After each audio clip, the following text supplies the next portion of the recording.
കണ്ണൂർ എളന്നൂരിൽ പുഴയിൽ ഒഴുക്കിൽപ്പെട്ട വിദ്യാർത്ഥിനി ഇർഫാനയ്ക്കായി തെരച്ചിൽ തുടരുകയാണ്. പഴശ്ശി ഡാമിന്റെ ഷട്ടറുകൾ പൂർണ്ണമായി അടച്ചാണ് തെരച്ചിൽ. അരുൺ പൂപ്പറമ്പ ഉയർന്നു വച്ചിരുന്നു. അരുൺ, മണിക്കൂറുകൾ കഴിയുമ്പോൾ ആശങ്കയും ആർത്തത്തിൽ ഉയരുന്നുണ്ട്. എങ്ങനെയാണ് ആ തെരച്ചിൽ ഇപ്പോൾ പുരോഗമിക്കുന്നത്? അരുൺ,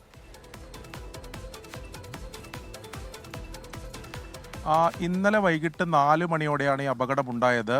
ബന്ധുക്കളായ കുട്ടികൾക്കൊപ്പം പുഴയിൽ കുളിക്കാൻ ഇറങ്ങിയതായിരുന്നു ഇർഫാന.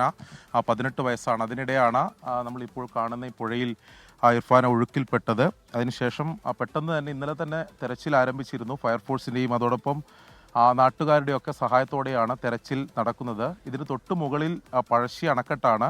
അതുകൊണ്ട് തന്നെ പഴശ്ശി അണക്കെട്ടിൻ്റെ ഷട്ടറുകൾ തുറന്ന സാഹചര്യമാണ് ഉണ്ടായത്. കഴിഞ്ഞ ദിവസങ്ങളിലെല്ലാം മഴ ഉള്ളത് കൊണ്ട് തന്നെ ഇപ്പോൾ ഷട്ടർ പൂർണ്ണമായും തന്നെ അടച്ചിട്ടുണ്ട്.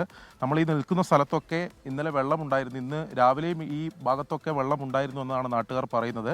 ഷട്ടർ അടച്ചതോടെയാണ് വെള്ളത്തിൻ്റെ ഈ അളവ് ഇപ്പോൾ കുറഞ്ഞിട്ടുള്ളത്. എന്തായാലും നമ്മൾ ദൃശ്യങ്ങളിൽ കാണുന്നത് പോലെ ഫയർഫോഴ്സിൻ്റെയും നാട്ടുകാരുടെയൊക്കെ നേതൃത്വത്തിലാണ് തെരച്ചിൽ നടക്കുന്നത്. സ്കൂബ സംഘം ഉൾപ്പെടെ മുങ്ങൽ വിദഗ്ധരുൾപ്പെടെ ഇന്നലെയും ഇന്നുമായി ഇവിടെ എത്തി തെരച്ചിൽ നടത്തുന്നുണ്ട്. നമുക്ക് ഈ രക്ഷാപ്രവർത്തകരോട് തന്നെ കാര്യങ്ങൾ ചോദിക്കാം. എന്താണ് ചേട്ടാ, ഇന്നലെ വൈകിട്ടാണല്ലോ അപകടം? ഇന്നലെ വൈകിട്ട് 3 മണിക്ക് വെള്ളം അവിടെ നിന്നാണ് ഒളിച്ചു പോയത്.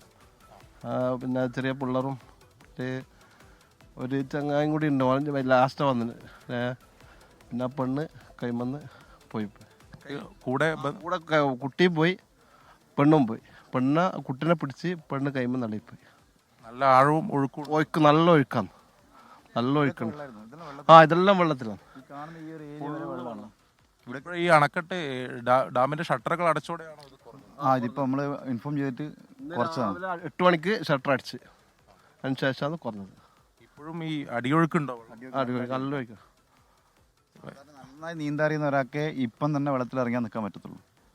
ഇപ്പം തന്നെ അവർക്ക് നിൽക്കാൻ പറ്റില്ല. പോകുന്നതല്ല, ഓരോരുത്തർ ഇങ്ങനെ തള്ളി പോവാണ്. ഈ ഒഴുക്കിൽപ്പെട്ട പെൺകുട്ടി ഇവിടെയല്ല പോകുന്നല്ലേ? കോഴിക്കോട്. ഓളെ ഉമ്മാന്റെ വീട് ഇവിടെ. അങ്ങനെ വന്നതാണ്. ഈ പിന്നെ ഓണാവധിക്ക് വന്നതാണ്. കാശ്മി, അതാണ് ഓണാവധിക്ക് വന്നതാണ്. കോഴിക്കോട് കുറ്റ്യാടിയിലാണ് ഈ ഒഴുക്കിൽപ്പെട്ട വിദ്യാർത്ഥി അവിടെയാണ് താമസിക്കുന്നത്.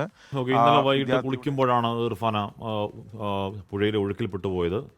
അപ്പോൾ തെരച്ചിൽ തുടരുകയാണ്. പഴശ്ശി ഡാമിലെ ഷട്ടറുകളൊക്കെ പൂർണ്ണമായി അടച്ചാണ് തെരച്ചിൽ. എത്രയും പെട്ടെന്ന് കണ്ടുപിടിക്കാൻ കഴിയട്ടെ ജീവനോടെ. ലോകത്തെവിടെയായാലും ഏത് സമയത്തും 24 വാർത്തകളും ഓഗ്മെന്റഡ് റിയാലിറ്റി പാക്കേജുകളും എക്സ്പ്ലെയിനറുകളും വിശദമായി കാണാൻ ഞങ്ങളുടെ യൂട്യൂബ് ചാനൽ നിങ്ങൾക്ക് സബ്സ്ക്രൈബ് ചെയ്യാം.